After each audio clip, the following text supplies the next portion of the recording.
Assalamualaikum warahmatullahi wabarakatuh.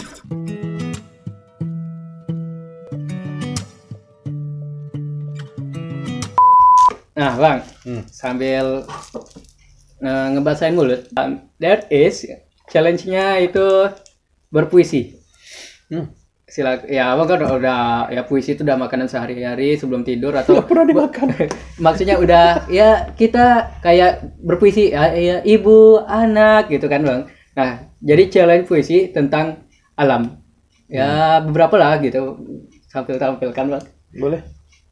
Jadi tanpa teks langsung aja gitu tuh. ya? Boleh. Ya, langsung aja. Bang. Kebetulan tadi saya baru selesai mengedit video puisi. Iya. Iya. Udah saya upload tuh di Facebook. Oke, langsung Bang. Langsung dulu contoh biar beda nanti. Ini puisi ini mengenai sebenarnya saya dapat ide puisi ini dari sebotol teh. Teh. Bukan sebotol, sekotak teh. Sekotak teh. Yang tulisan di luarnya ada teh botol. Jadi saya terbayang. Saya buat sebuah puisi bernama dulu Hutan, Bibir Cangkir dan Kabut yang Rendah. Nah, hutan, bibir cangkir, dan kabut yang rendah. Saya menyesap engkau melalui sebatang pipet. Lalu ku dengar desir sungai, decit anak burung di sangkar.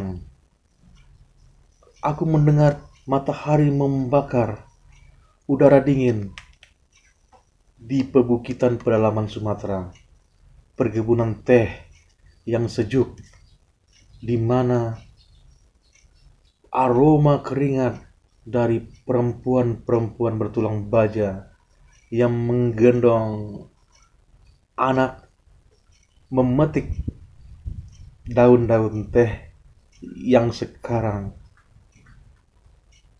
ku minum melalui pipet ini. Melalui kaca jendela di sebuah gedung tinggi di kota besar ini, kabut turun rendah. Aku melihat perkebunan teh yang luas dan menghidupi banyak orang yang digambarkan dalam kotak teh yang bertuliskan teh botol 250 ml. 250 ml adalah engkau. Engkau yang kucintai jauh menyeberangi lautan. Aku mendengar nyanyianmu di dapur ketika engkau menggoreng setumpuk kerupuk mendecis dari penggorengan. Ku bayangkan aku berada dalam rumah karena kerupuk yang engkau goreng itu adalah setumpuk kasih sayang yang bertali di pangkal jantung. Aku ingin mencintai dengan sederhana sebagaimana cinta para pemetik teh kepada alam dan kebun-kebun teh yang menghidupi setiap hari, setiap detik, mengalir dalam darah. Begitu mungkin. Oke, luar Walaupun biasa tidak sekali. sama. Ini udah beda lagi visinya nih. Oh, udah beda lagi, Bang.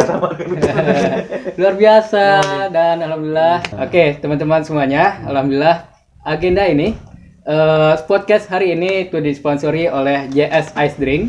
Yang mana ini ada dua minuman. Boleh dicicipi dulu, Bang. Ini rasanya Cokomin. Cokomin ya? Ya, Cokomin. Agak panas di sininya. Nah, jadi ini dingin tambah didinginkan. Nah, iya. Nah, silakan teman-teman lihat di Instagram bisa. Itu JS Ice Drink di Instagram dan buat nomornya juga ada di situ nanti. Buat mencari kalau pengen langsung ke lokasi itu ada di Pasangan Baru. Sebelum lampu merah kalau dari arah Ujung Gading. Setelah lampu merah lampu merah Pasang Baru dari Simpang 4. Itu sebelum Rumah Bidan, Bang. Itu dari pagi bukanya. Pak bukanya dari jam 12 siang sampai jam 12 malam. Nomor teleponnya ada di sini. Nomor teleponnya, ya nanti Oh, di sini. masukin. Oh, Iya, ada ada di di sini sini. nih. Ada di sini. Oke. Sip. Maaf. Teman-teman. Oh, seru banget nih. Nah, ini ada podcast Q-nya. Terima kasih dan yang ownernya ini itu Devin, teman kami, dan alhamdulillah kami diskusi yang mana emang sebenarnya mensupport juga gitu kan usaha beliau yang berawal ini ada 220 nih Bang. Ini kodenya bulan Februari tahun 2020. Dia mulai usahanya gitu. Berarti udah lumayan lah gitu kan. Dan kami kunjungi ke sana kadang malam itu dan selalu ramai terus Bang gitu. Ini unik nih. Usaha kreatif Pasaman Barat ya. Iya. Anak muda. Nah, bagus. Nah, lagi panas juga kan Bang, minum enaknya gitu Banyak rasanya. Ada banyak rasanya. Banyak Bang, ada coklat, ada tiramisu, ada taro, ada cokomin, Durian ada durian. bisa disarankan nanti Bang. Durian Rasa coklat. durian ya? Durian coklat ya. Durian coklat. Ada makanannya juga Jadi kalau nggak salah. Coklat ini bagus bagi orang-orang yang bersedih, yang galau. Iya. Galau, bersedih, sedang susah hatinya. Minum coklat. Minum coklat. Tapi jangan banyak-banyak. Kenapa tuh Mas? Bakal meningkatkan hormon kegemukan. Bukan. Enggak sih. Iya. Seperlunya aja. Sepertinya. Nah, minum coklat baik. Dan Pasaman Barat juga penghasil coklat. Ya. Iya. Nah, nanti kalau banyak orang yang jualan coklat seperti ini dan banyak yang beli nih, otomatis tentu produk lokal kita laku ya. Iya dong, iya. Biar saya yang promosikan. Siap. Ya, saya yang promosikan kok dinas apanya? Dinas yang apanya kayaknya pernah promosikan itu. Ya, mudah-mudahan ada koneksinya kita langsung gitu ya Bang ya. Oke, ini ada juga Bang gitu kan, ada makanan gitu kan, masih dari yang sama juga JS Ice dari Drink ini JS gitu. juga. Jadi dia nggak cuma minuman, ada makanannya juga. Ada cemilannya juga. Iya, ada cemilannya. Oh. Enak aromanya Bang. Oke, dicicip ya Bang. Ini kayaknya roti nih ya? Roti. Wah, coklat lagi. Panas nih. Emang cocok ya. Jadi ini cocok nih kalau sedang belajar kan? Iya. Sedang belajar atau sedang main game. Ngerjain tugas. Ya. Main game juga kerja tugas itu. Iya. Kenapa benci game? Ketahuan. Jangan. Enggak, Abdul enggak benci game, cuman hiburan suka gitu. Jadi sekarang kita berada di sebuah zaman digital. Iya. Zamannya milenial itu seperti itu sekarang. Iya. Dulu kita suka main peta umpet, kita suka main ini. Sekarang permainan adalah permainan di dunia digital. Dan itu jadi pekerjaan. Iya, udah jadi penghasil uang juga di sana Jadi apa salahnya gitu? Mm-hmm. Apa salahnya? Tinggal lagi kontennya. Iya. Kontennya lagi yang kita perbanyak. Kalau memang tidak ada konten yang baik, ya udah kita bikin konten yang baik gitu. Iya. Di mana salahnya? Nggak ada yang salah. Nggak ada, jangan. Saya dulu sebenarnya nggak suka juga sih nih orang main game. Tapi sekarang karena saya sudah tahu ilmunya, sudah ada penjelasan. Oh ternyata begini. Gitu. Iya. Nah, nggak apa-apa. Asal jangan lupa waktu gitu kan. Itu aja sih. Iya. Jangan lupa waktu. Jaga kesehatan. Ya kesehatan mata terutama ya. Iya. Mata pencarian juga. Jaraknya. Gitu. Nah ya tentang membaca. Dari pengalaman abang pribadi. Setelah membaca itu perubahan apa yang bang rasain? Jadi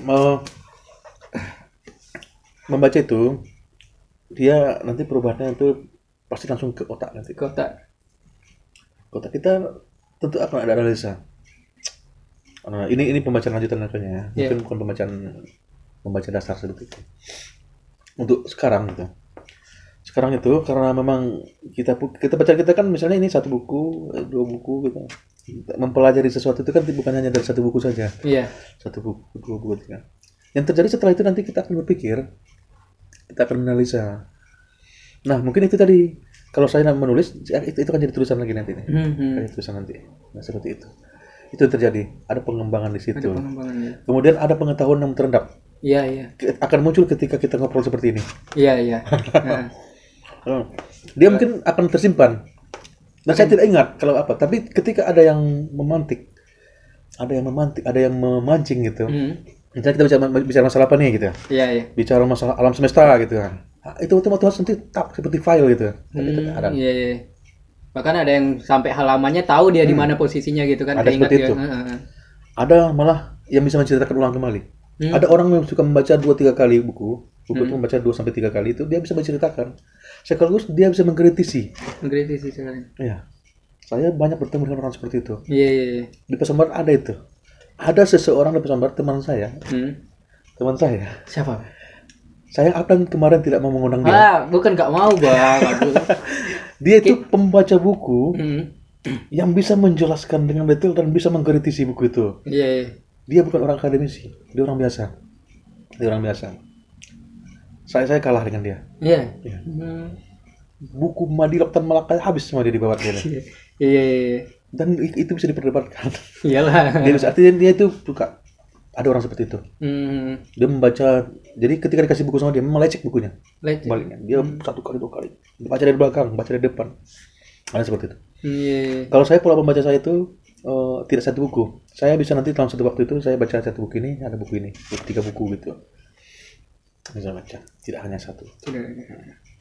Dan biasanya kalau untuk menulis itu, kemudian saya cari yang penting-penting aja misalnya. Apa yang saya butuhkan sih dalam tulisan ini kita cari. Ada juga seperti itu. Tergantung bagaimana kita menikmatinya, gitu. Menikmati aktivitas membaca ini. Nah, dalam 1 hari, saya taruh aja ya. Iya, iya. Membaca sebetulnya yang dibutuhkan itu dalam 1 hari maksimalnya 2 jam saja. 2 jam dan 15 menit, 2 jam ya. Atau 15 menit kalau untuk pemula. Pemula ya. 15 menit. 5 menit itu cukup. Dan tidak harus tidak harus kalau untuk anak sekolah tidak harus di kelas, itu tidak harus. Sambil makan apa juga bisa membaca. Sambil cari waktunya. Cari waktu kita yang 15 menit kapan gitu, kira-kira terjeda gitu. Bayangkan, ini mohon maaf, waktu kita yang paling banyak terbang itu adalah di kamar mandi, ya kan? Ya kan? Ya kan? Kamar kecil kan? Iya, iya. Kamar kecil kan dia bawa menung aja tuh. Oh, iya. Kenapa tidak kita mulai ketika itu kita bawa buku, baca buku aja gitu, sambil menunggu habis gitu selesai gitu. Kalau orang luar negeri itu sambil baca koran dia. Ya. Sambil baca koran gitu. Iya. Daripada kita menung mikir enggak gitu, ya. Atau nanti nggak usah waktu biar aja. Atau nanti waktu tidur, mau tidur. Waktu tidur ya. Mau tidur, kita kan dikasih cerita pokoknya kan kita sedang mengevaluasi hari kita seharian gitu. Iya. Kenapa nggak kita isi dengan membaca buku daripada kita menerawang gitu. Jadi kemana-mana untuk yang traveling tadi. Iya, traveling. Kemana-mana itu harus baca buku. Saya banyak ketemu tuh. Misalnya kemarin saya ke Mentawai, ada di situ rumah apa? Rumah baca? Bukan. Rumah penginapan gitu. Oh, penginapan. Di situ saya menemukan banyak buku bahasa apa?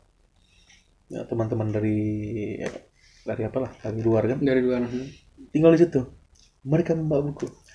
Dan yang paling orang kan harus banyak orang tidak suka membaca fiksi, novel. Padahal ya, untuk mengembangkan otak kita ini, otak kita di kepala kita yang kecil ini, kita memerlukan bacaan-bacaan fiksi. Bacaan fiksi? Ya, bacaan-bacaan fiksi. Gunanya untuk memantik imajinasi. Manusia tanpa imajinasi itu nggak ada gunanya. Nggak ada gunanya. Kita itu besar, kita itu punya peradaban karena imajinasi. Iya. Ya kan? Iya, ada. Nanti panjang ceritanya nanti tuh. Imajinasi. Termasuk dalam Islam pun kita disuruh berimajinasi ya. Ya kan? Kan ada bercerita tentang surga, ada bercerita tentang neraka. Iya, dan itu belum. Itu imajinasi kan? Iya. Diimajinasikan, tapi tidak seperti itu. Tidak seperti itu sebetulnya, tapi kira-kira seperti ini. Kita kan disuruh berimajinasi. Dengan imajinasi lah kita punya harapan. Saya nanti akan ke sana. Saya punya seperti ini. Orang berimajinasi dulu punya ada kereta kuda terbang ke bulan. Ternyata sekarang ada roket. Gitu sih. Itu semua kita dibangun peradaban kita ini dibangun dengan imajinasi itu. Kemudian diwujudkan. Ya kan? Orang dulu terbayang ngobrol berhadapan-hadapan seperti ini dari jarak jauh. Iya. Kejadian. Iya. Dari situ diceritakan. Dari semuanya diceritakan dari fiksi, dari imajinasi. Dari imajinasi. Kemudian baru jadi realitas. Realitas ya. Iya. Nah, gitu. Contohnya yang ini Bang, ini fiksi. Ini fiksi. Ini masuk fiksi dia. Penulisnya siapa? Bang Denny Melizon. Ini penulis orang paling ganteng di rumah. Di rumah. Nomor 2 saya paling nomor ganteng. Nomor 1 Lintang. Lintang, oke. Ini hidangan pembuka, kumpulan puisi ya Bang. Ya, ini kumpulan puisi. Kumpulan puisi ini bisa dipesan di toko Lini buku. Lini buku ya. Ya. Atau temui Bang Denny langsung. Lini di IG, di Instagram, cari saja nanti Instagram Lini buku. Lini buku. Nah, atau temui saya. Dan Abdan juga boleh di sini. Oke. Nanti dapat tanda tangannya langsung dari Bang Denny. Saya tanda tangani dengan bagus nanti. Oke. Foto-foto juga boleh. Foto-foto.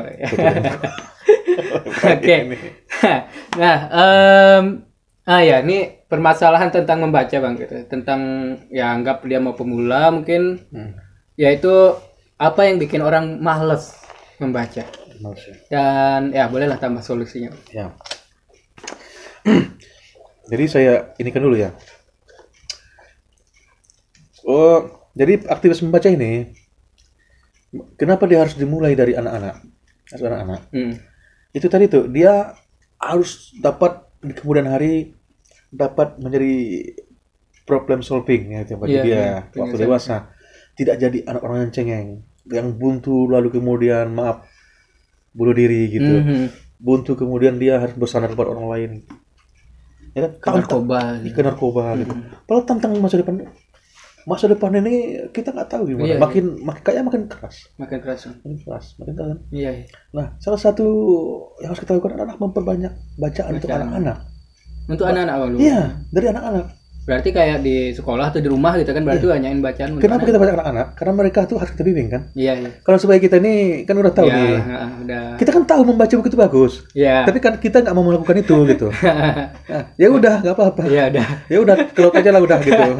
Nggak usah gitu. Tapi kita butuh generasi kita ini. Iya. Kita selamatkan gitu. Kita berikan mereka membaca buku untuk bisa tadi. Makanya memecahkan kebuntuan pemikiran tadi. Bukan untuk anak, tapi ketika mereka dewasa, mereka punya banyak pilihan. Bukan punya banyak pilihan untuk menjadi apapun. Nah, kembali.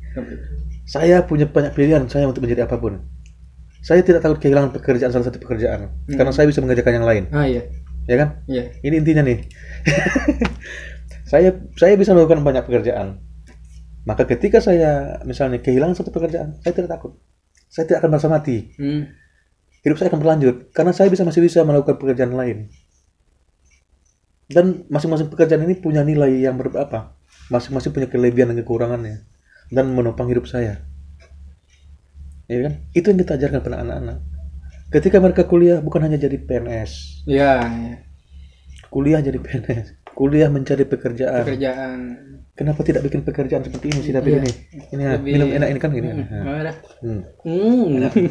Kenapa tidak bikin roti seperti ini? Gitu kan? Pasti dia bilang, mudah itu bikinnya. Ya bikinlah. Kerjakan.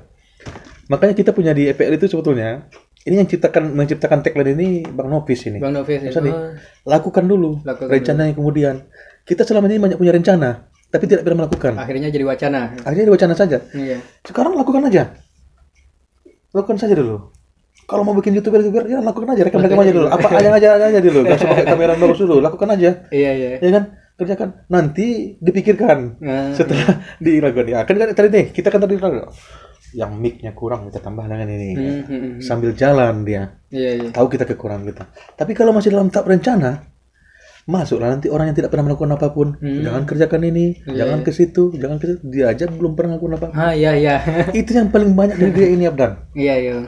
Orang yang tidak pernah melakukan apapun menjadi penasehat kita. Penasehat, sosok membina pula.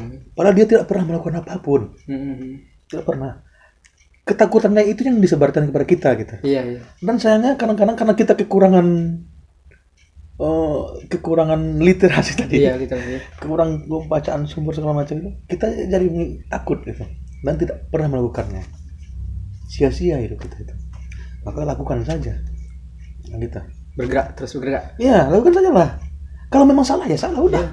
Jadi pengalaman, jadi bahan buat kedepannya. Iya, itu dia prosesnya. Iya. Oke, Bang, lanjutkan ya. Nah, ini yang jadi temanya itu Bang gitu. Jadi kan Abang menawarkan membuka kebuntuan pikiran. Nah, boleh dijelasin nggak Bang? Kenapa? Sebetulnya tadi saya sudah menjelaskan. Iya, udah jelasin. Jadi muncul pertanyaan ini gitu. Iya. Jadi literasi itu memang salah satu ya. Salah satu. Mungkin tapi untuk saat sekarang ini literasi itu salah satu bahan apa namanya itu, bahan untuk untuk mendobrak kebuntuan pikiran. Akhir-akhir ini kan banyak orang yang pikirannya buntu, Nggak tahu mau nggak ngapain, tahu nggak tahu ngapain tadi. kemana. Itu yang saya sebut itu. Makanya diawali dulu dari dulu nih, dia harus mencari sumber, Iya, iya. harus bertanya pada ahlinya. Iya, Yang itu dia ada tuh. referensinya. Iya. Dan ingat literasi tadi itu tadi, membuka jalan, Mau kayak gimana? mencerahkan. Nah, itu tadi. Makanya kalau dia sudah bertanya pada ahlinya, dia sudah mencari referensi, dia mau membuka dirinya gitu kan. Otomatis tidak ada kebuntuan pikiran, tidak ada. Iya, Tidak iya. ada yang buntu. Akhirnya ada jalan terus gitu. Ya, semuanya kan ada jalan. Iya kan? Iya. Asalkan apa tadi? Asalkan bergerak tadi kan? Makanya itu kan literasi itu terus bergerak, Terus lakukan bergerak. saja. Tidak ada jalan bagi orang yang diam, Bang. Iya, Bang. Tidak ada jalan bagi orang yang berhenti. Jalan itu tersedia bagi orang yang berjalan.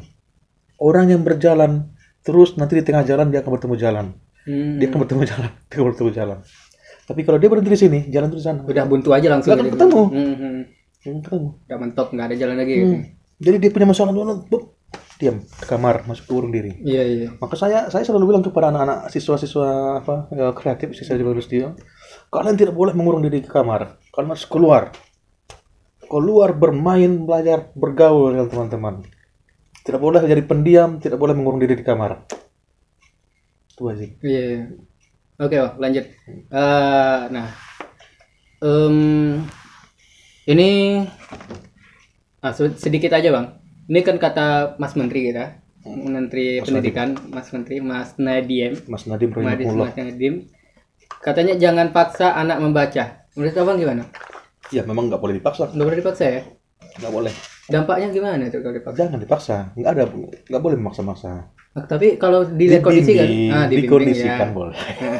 Betul itu Menteri. Iya, emang betul. Nah, cerdas Menteri kita ini. Iya, iya. Mudah Nggak lagi. boleh memaksa.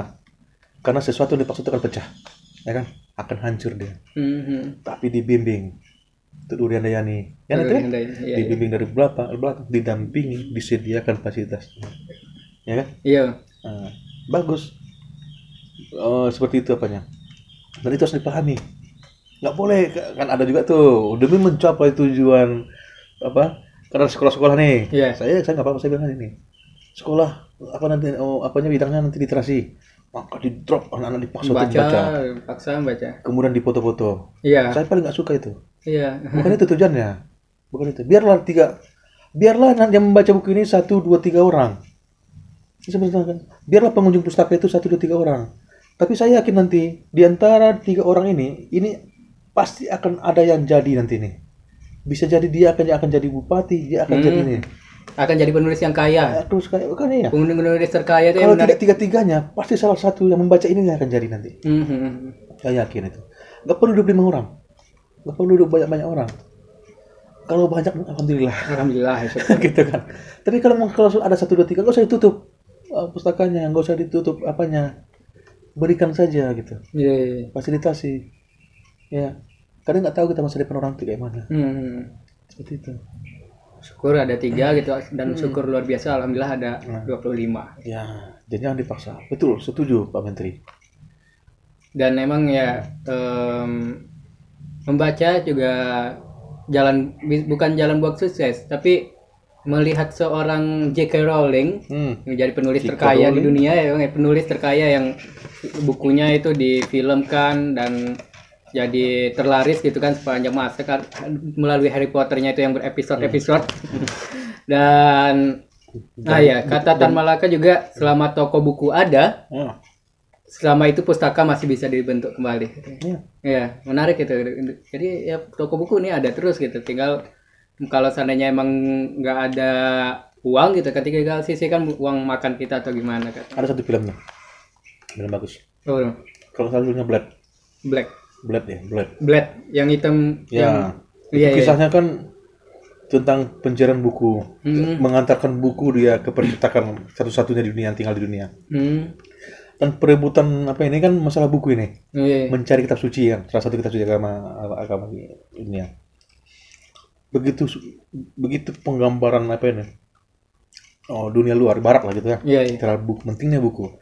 Nanti peradaban sehancur-hancurnya peradaban, yang perlu diselamatkan itu adalah buku-buku.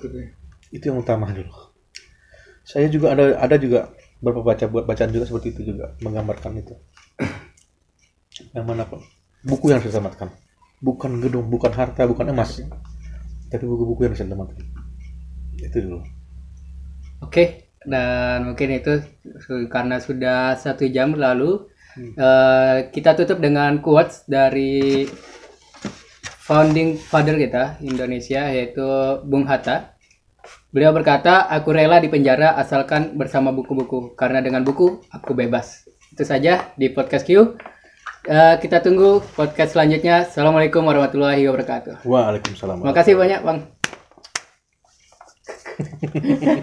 Sukses. Habisin dong, habisin.